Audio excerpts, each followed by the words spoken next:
Today we come to the third chapter. With this chapter we begin the second stage in the spiritual development, the stage of samadhi or concentration. The first chapter deals with the first stage, Sīla, and the second chapter also is a kind of Sīla. But from the third chapter on until the 13th chapter, the second stage, the stage of concentration or samadhi, is described in detail. So the chapter actually begins with the definition of the word samadhi. So it is important that we understand what we are learning or what we are talking about. So samadhi, the word samadhi is translated as concentration. So in order to understand it properly, we have to go back to the Pali word samadhi. Now samadhi, the word samadhi is composed of sam and a and dha plus e. The word or the prefix sam here has two meanings. The first one is evenly. That means in a unifying way, without scattering. And the second meaning is rightly. That means without being distracted. And a and dha together mean putting or placing. So samadhi means placing without scattering, or placing, keeping them unified and undistracted. Placing what? Placing the consciousness and its concomitants, or the mental factors. Placing on what? On a single object. So samadhi is a mental factor. Samadhi is one among the 52 mental factors. Among the 52 mental factors, we call it one-pointedness of mind. In Pali, ekaggata. So ekaggata and samadhi are the same. They are synonymous. So samadhi is that mental factor which places consciousness and its concomitants on a single object without scattering them, keeping them unified and undistracted. So samadhi coordinates all the mental factors and also consciousness arising together with it, and does not allow them and also allow itself to be distracted, to wander away. And in the, not in this chapter, in another chapter of the Visuddhimagga, samadhi is described as the steadiness of mind, like the steadiness of a lamp's flame when there is no draft. So in a draftless room there may be a candle with a flame, and so like that flame, steady samadhi is.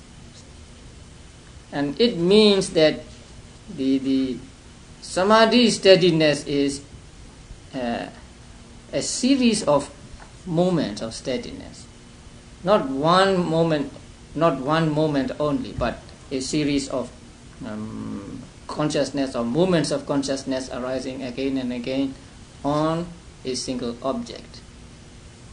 Because samadhi is a mental factor, and as a mental factor it must arise and disappear. in just 3 sub-moments. So here, being on the object for some time or without scattering and unified and undisturbed means a series of samadhi moments arising and disappearing, taking one and the same object, taking a single object. So that is what is called samadhi in Buddhism. And whenever we want to understand something, we have to understand it with reference to its characteristic, function, manifestation, and proximate cause. And so these are given on page 85. Concentration has the non-distraction as its characteristic. So samadhi, characteristic of samadhi is non-distraction, non-wandering. Its function is to eliminate distraction. It is manifested as non-wavering, non-shaking. And its proximate cause is bliss. Bliss means sukha, comfort, or something like happiness. Because only when there is comfort of the body and of the mind can there be concentration or samadhi. In another chapter, the characteristic and others are given a little differently, although they mean more or less the same thing. So in that chapter, the characteristic is given as non-wandering and non-distraction. The function is to conglomerate co-nascent states as water does bath powder. That means that you have some powder of flour and you put some water in it, and so the water coordinates and make them into one solid thing. So like water coordinating the particles of powder, samadhi coordinates or collects or does not let them scatter the concomitant arising with it, both consciousness and the cetasikas or mental factors. So it keeps together the consciousness and mental factors, not let them be scattered. And its manifestation is they are described as peace. Because when there is samadhi and there is peacefulness, and the proximate cause is again sukha, bliss. And then the author describes different kinds of concentration. First, it is of only one kind with reference to the characteristic of non-distraction. According to this characteristic, there is only one kind of samadhi. But then it can be of 2 kinds, 3, 4, and so on. So among them, the 2 kinds is excess concentration and absorption concentration. I think it is important to understand these 2 at least. Excess concentration and absorption concentration. Excess concentration means neighborhood concentration. It is in the neighborhood of jhana or magga. Therefore, it is called neighborhood or excess concentration. Suppose a person practices kasina meditation, looking at a disc and taking it into his mind, remembering it or memorizing it. And when he has got the image in his mind, he is said to have got the grasped sign. And then he dwells upon this sign, this mental sign, mental image again and again, until that image becomes free from all defects, very pure. And at that time, he is said to gain the neighborhood concentration or excess concentration. It's a very very strong concentration at that time. And this neighborhood or excess concentration precedes the absorption concentration or jhana concentration, and also magga, the path concentration. So that kind of concentration is called excess concentration or neighborhood concentration. And the other concentration immediately following that is called absorption concentration. But here absorption does not mean jhana only.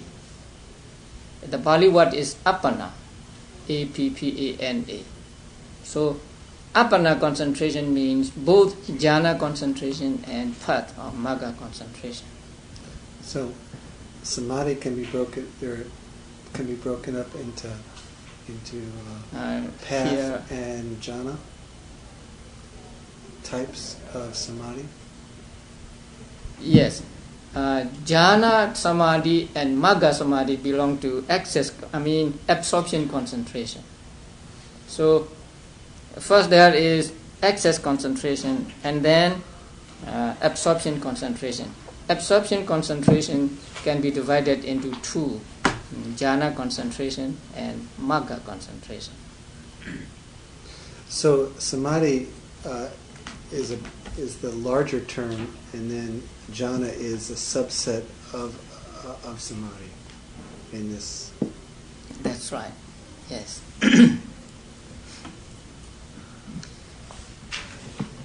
And these two kinds of concentration are for samatha meditation, tranquility meditation. But in vipassana we have another kind of concentration, which is called momentary concentration. It is like excess concentration, but it is not really excess concentration because there is no jhana there. But with regard to samatha meditation, there are these two kinds of concentration: the neighborhood or excess concentration and absorption concentration. And again, let me repeat, absorption concentration does not mean jhana only, but magga also. And then, on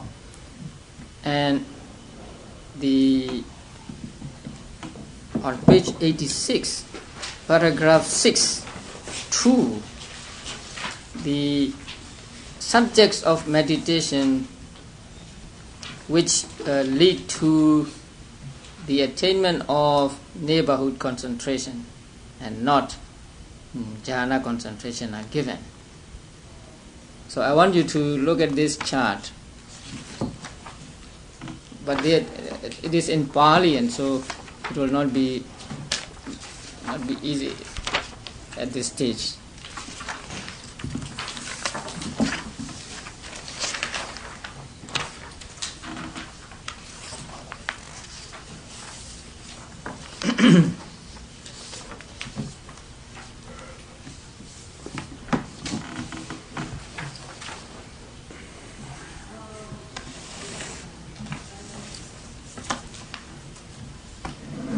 Now, if you look at the chart, the last column, jhana. Now you can see that if you practice a particular subject of meditation, you can get, say, first to fifth jhana, or first jhana only, or no jhana at all, and so on. So please look at the middle of the page, Anusati 10. Now, Buddha Anusati means recollection of the virtues of the Buddha. If you practice that meditation, you will not get jhana. You will get only the excess concentration, but you will not get jhana concentration or no jhana through the practice of that kind of meditation. So there are no jhana meditations like Dhammanusati, Sanghanusati, and so on. So in these subjects of meditation, you can get only the excess concentration and not absorption concentration. And this chart will be useful for the other chapters too. But unfortunately, I deliberately use Pali because it is shorter to use Pali words here. If you have to write in English, you have to say recollection of the virtues of the Buddha and so on. So I need space on the page. And the 40 subjects of meditation are given in this chapter. I think in this chapter later on.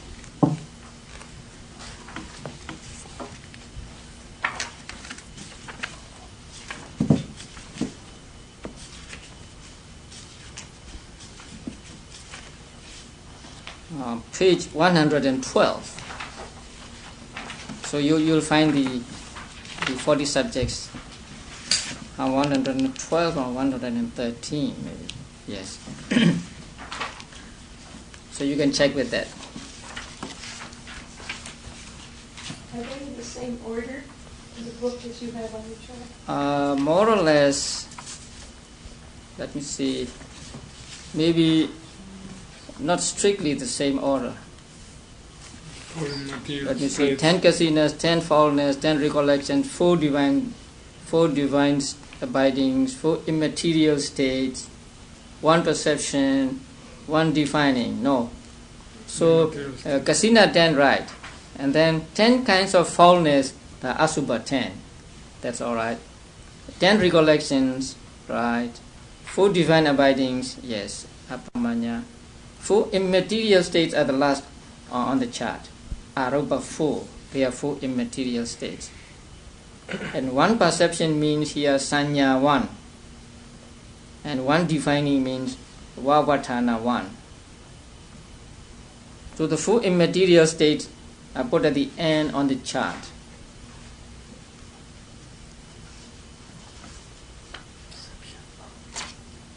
The order on the chart are taken from the manual of Abhidhamma.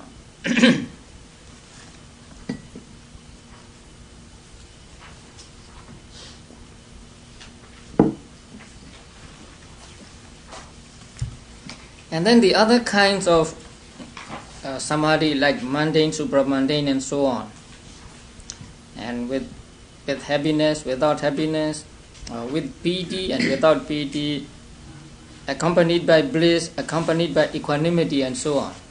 In order to understand these divisions, you have to remember the jhanas, 5 jhanas. The first jhana is accompanied by initial application, sustained application, piti, sukha. Let me use Pali words here. Piti, sukha, and one-pointedness of mind. And the second is accompanied by sustained application and so on. And the third, piti, sukha, and one-pointedness. And the fourth jhana, sukha and one-pointedness. And fifth jhana, upekha, indifference and one-pointedness of mind. And then, I hope you remember that jhanas can be 4 or 5. In the Sutta Pitaka, jhanas are described as 4. It is very rare that they are described as 5 in the suttas. But in Abhidhamma, they are described as both 4 and 5. So according to fourfold method, there are 4 jhanas. But according to fivefold method, there are 5 jhanas. But actually they are the same. The first of the fourfold method is the first of the fivefold method. The second of the fourfold method is the third of the fivefold method, and so on. So if you remember that, then you will understand these divisions. But if you don't worry.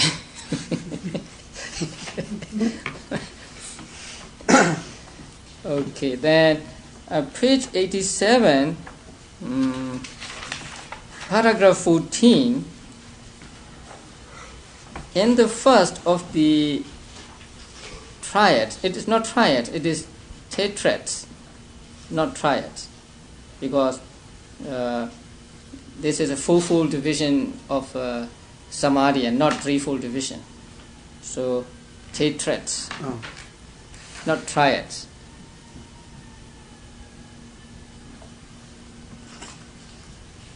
and of difficult progress and sluggish direct knowledge. Difficult progress means difficult practice. You have to practice much. You have to spend a lot of time practicing that in order to make progress. And sluggish direct knowledge means sluggish understanding. Understanding is slow. So understanding can be swift or it can be slow. And the practice also is difficult for some, but it is not so for others. And that depends on many factors, and they are given in these pages. And with regard to the previous practice,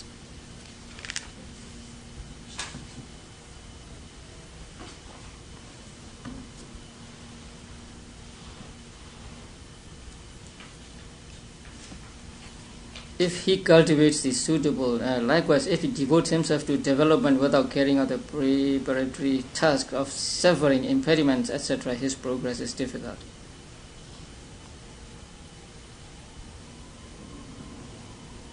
Now, paragraph 17.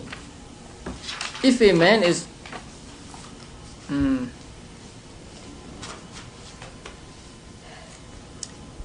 according to whether one has had practice in serenity and insight. And here what is meant is whether one had the practice of samatha meditation or vipassana meditation in his former lives. So if you have practiced samatha, if you have the practice of samatha meditation in your former lives, then when you take up practice samatha meditation here, then your progress is not difficult. You have the easy progress. If you do not have such practice in the past, then it may be difficult.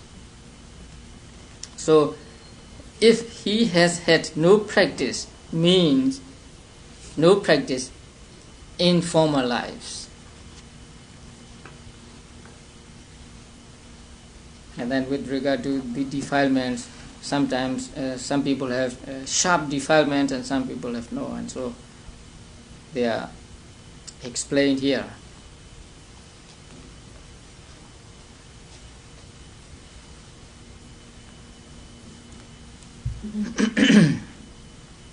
And on page 89, paragraph 22, about the middle of the paragraph, the state of partaking of distinction is the attaining of higher distinction. And higher distinction here means higher jhanas. Sometimes distinction means enlightenment, but here distinction means jhanas. And the partaking of penetration is accessibility to perception and attention accompanied by dispassion. That means vipassana. So partaking of penetration means leading to vipassana.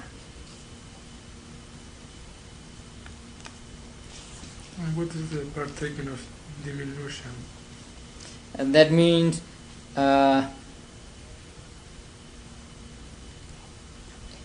he doesn't practice it well, and so diminution means something like regression. You may lose the degree of concentration if you don't practice. So accessibility to opposition means the hindrances. So when hindrances are close to you, then your samadhi, you may lose samadhi. So that kind of samadhi is called partaking of diminution. And stagnation is just the samadhi does not regress and does not progress. It's only there, standing there, not making progress, and that is called partaking of stagnation. That is because the person cannot get rid of attachment to that samadhi. He is attached to samadhi, and so he cannot progress. He cannot make progress.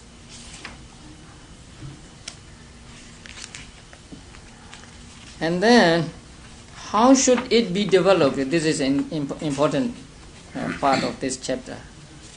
So, in order to practice meditation, the author described in detail how to prepare before you take up the real practice of meditation.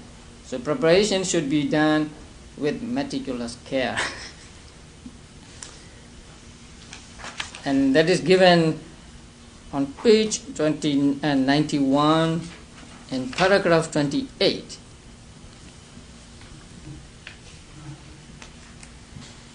So developed by one who has taken his stand on virtue that is quite purified in the way already stated. So the first thing a person must do in preparation for the practice of meditation is to purify his virtue, to purify his moral conduct. Then he should sever any of the 10 impediments that he may have. So the next thing is to sever impediments, to get rid of impediments. And they are said to be 10, and they will be described in detail. And then after severing the impediments, what must he do? He should then approach the good friend. That means he must find a teacher who can give him meditation subject, who can teach him meditation subject. So he must find a good friend or a teacher. And then he should apprehend from among the 40. Apprehend really means he should take a meditation subject. He should take from among the 40 meditation subjects one that suits his own temperament. So people have different temperaments, and there are meditations which are exceptionally suitable for a certain kind of temperament, and they will be given later. So it is good to choose a subject of meditation which is most suitable for one's own temperament. So taking up or studying about the meditation which suits one temperament. And after that, he should avoid a monastery unfavorable to the development of concentration. That means he must find a suitable place for meditation. And for a monk, he must avoid unfavorable monasteries and live in a favorable monastery. Then he should sever the lesser impediments. Again, there are some lesser impediments, like cutting nails, or mending roads and so on. They are called lesser impediments. He must cut lesser impediments also. And then go into practice of meditation. So these have to be done before he goes into the real practice of meditation. So the first, to purify one's sila, to purify the moral conduct, is described in the first and the second chapters. And so the next one is to get rid of impediments. And so there are 10 kinds of impediments mentioned here. A dwelling place, family, and gain, a class, and building too as fifth. The Pali word here is karma, like the word karma we are familiar with. But karma here means work. So building really means not building, but building work, or work to be done at the monastery. Building a monastery or mending the monastery, something like that. And then travel, and then relatives, and then affliction or disease, and then study of books, and supernormal powers. So these 10 are called impediments. So a person who wants to practice meditation after purifying the virtue must cut these impediments so that he can practice meditation without hindrance, without obstacles. So the first one is a dwelling place.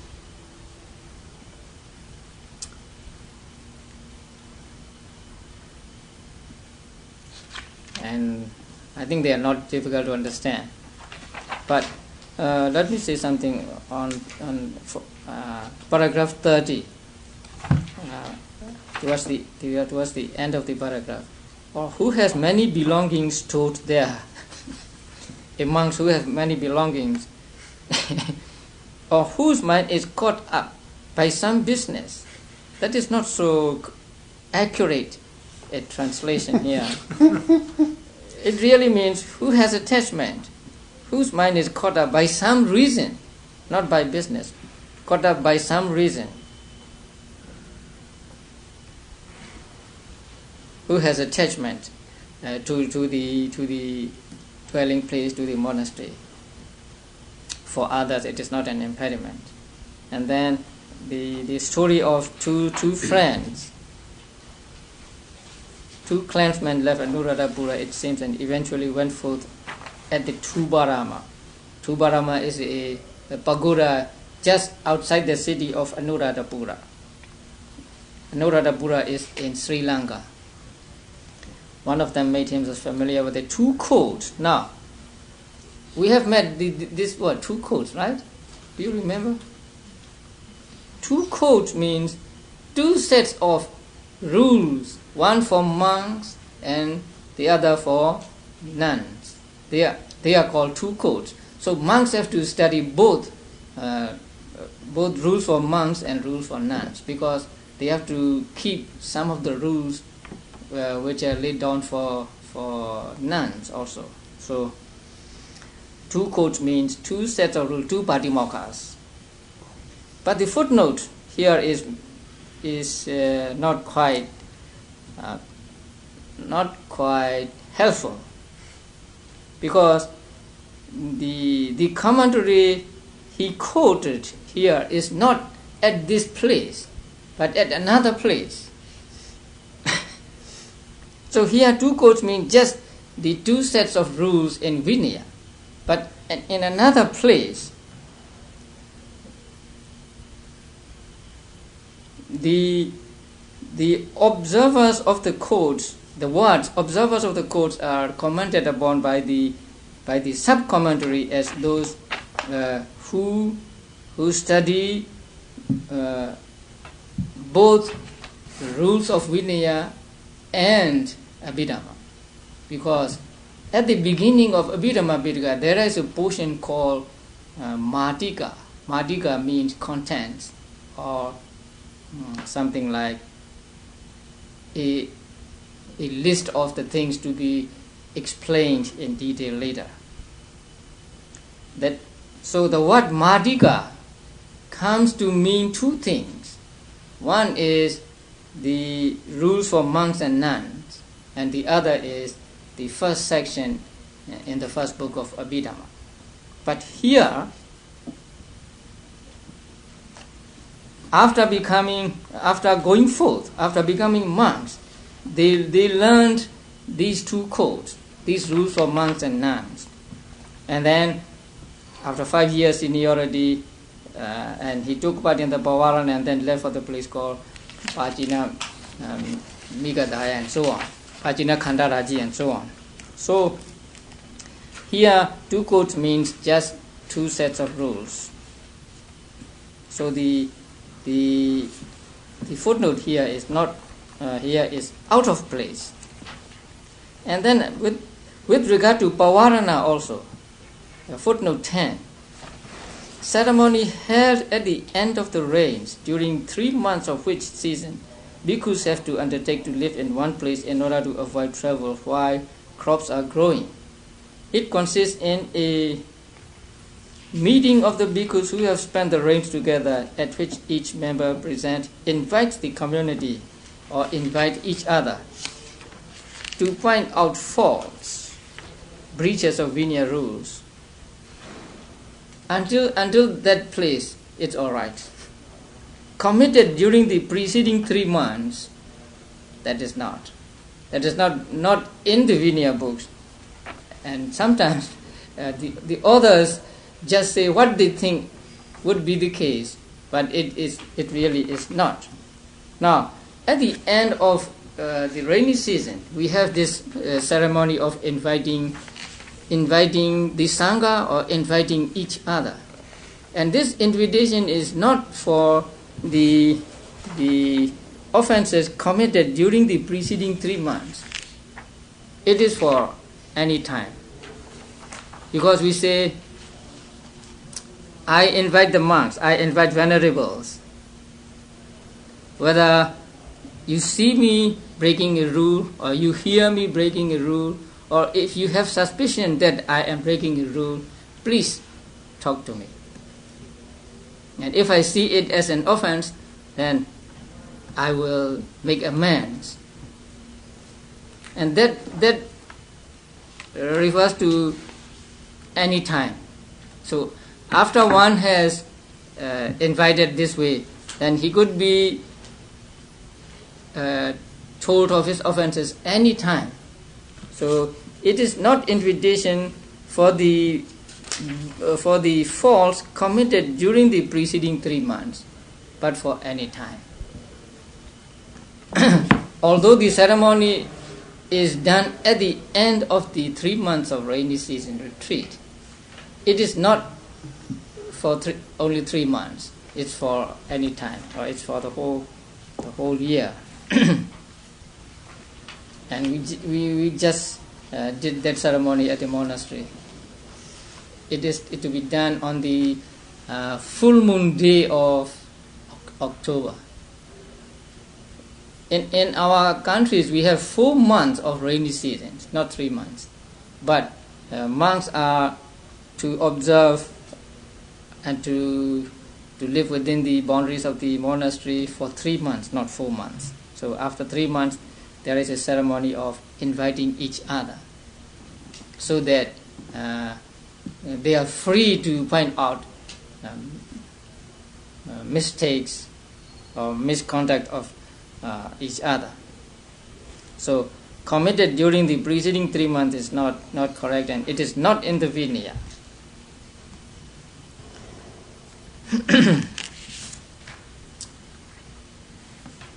Is that ceremony received well? Pardon? Do the monks receive easily? Yeah, it is now something like a routine activity. So whether you really want to do it or not, you have to do it. And you invite it, and so that other monks can tell you about your faults or whatever anytime. I think maybe what Venerable was saying is this difficult? I mean, it's not. You have to do it, but is it? Do you dread? Oh no! It's not dreadful. No. People don't say ugly things to each other. No, but it's Venerable. You have broken this rule. So you ought to make amends, or you ought to do something to exonerate from this offense, something like that.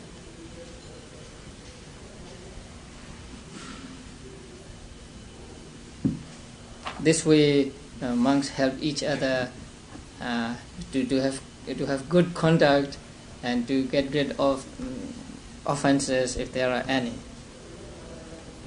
Sometimes a person may not be conscious of what he is doing. Suppose I'm eating and I eat until say 10 past 12 or 15 past 12, but I was not aware of that. Then other monk will say to me, when you ate today it was past 12, something like that. Then I broke the rule in that case, so I must make confession about that.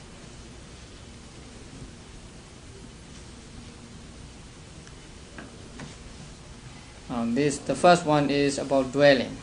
So the other monk has many things brought with him when he visited the Anuradhapura. Now family, the next one.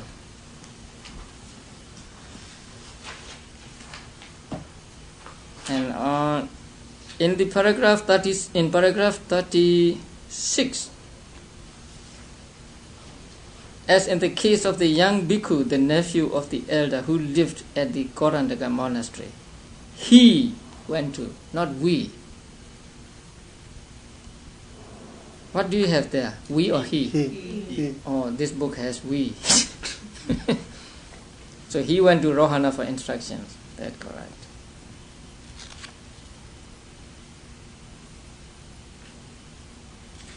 Okay.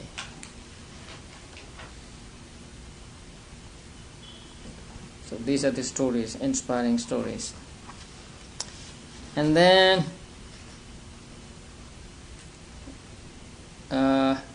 paragraph 43 about gain. Gain is the 4 requisites. So gain means what monks get as the donation from lay people. So these requisites are called gain.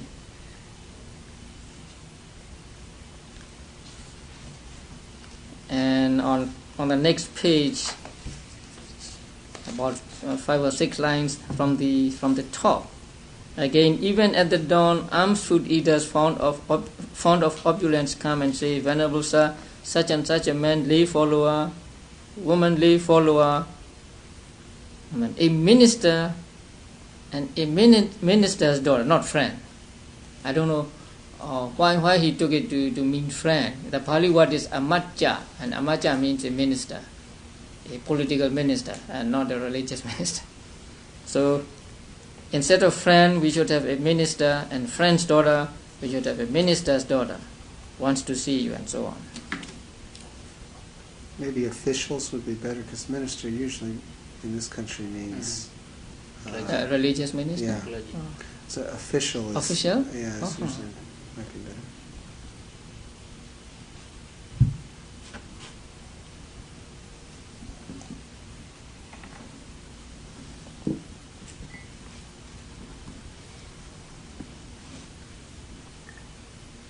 And then with regard to class, there's nothing difficult.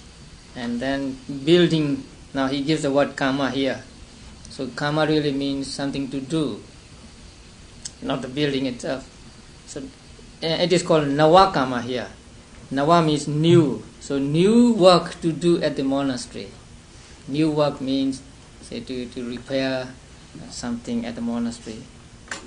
And when a monk is engaged in this, then he cannot practice meditation because he has to be concerned about many things. And then travel is going on a journey.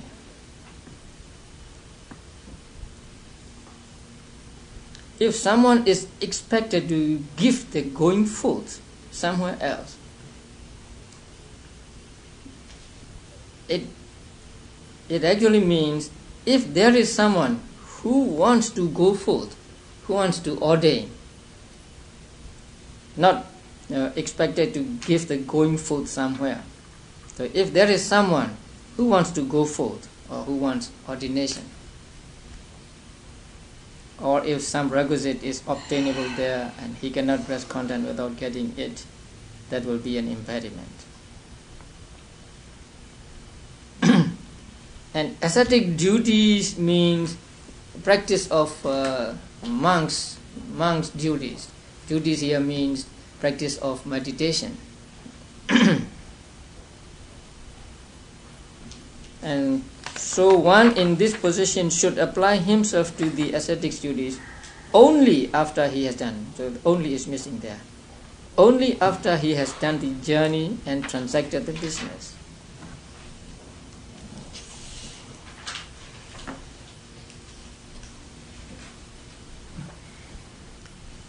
And then now paragraph 49. Mother and father should be treated like the preceptor.